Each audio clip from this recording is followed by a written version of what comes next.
Hello students, आज solve कर रहे हैं गेट का पेपर 2023 का इकोनॉमिक्स।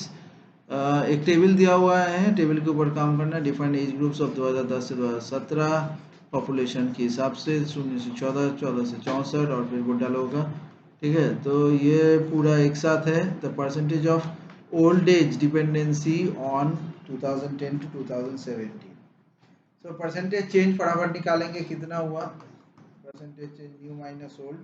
2010 में ओल्ड एज डिपेंडेंसी रेशियो क्या है? पॉपुलेशन एजेड 65 और above greater than 65 divided by 15 से 64 वाले लोग इंटू 100। तो ये अपना लग गया 232450899 इंटू 100, सो 25.85%। ओके, 2017 में यही गेम बदल जाएगा और ये हो जाएगा 2544474 इंटू 100, जो कि आएगा 30.3%।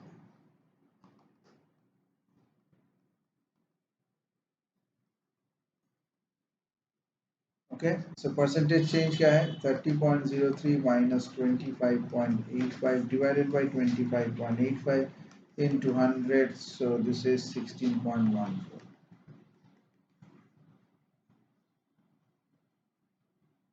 45 में चलेंगे। A farm in the market with perfect competition as the following total cost function TC equal to A plus BQ.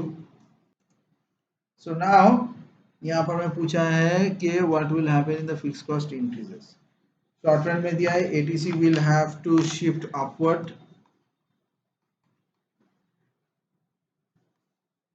ठीक है, so when the fixed cost increases it affects the ATC. So TC equal to क्या है भैया? A plus B of Q. ATC TC by Q लगा देना है फटाफट। सो A by Q और ये बम बम हो जाएगा सिर्फ Q।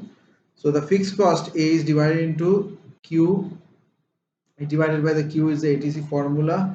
सो करेक्ट ऑप्शन के हिसाब से हम लोग अगर जाएंगे तो B ही सही लग रहा है। In the short run average total cost will shift upward. So that's it.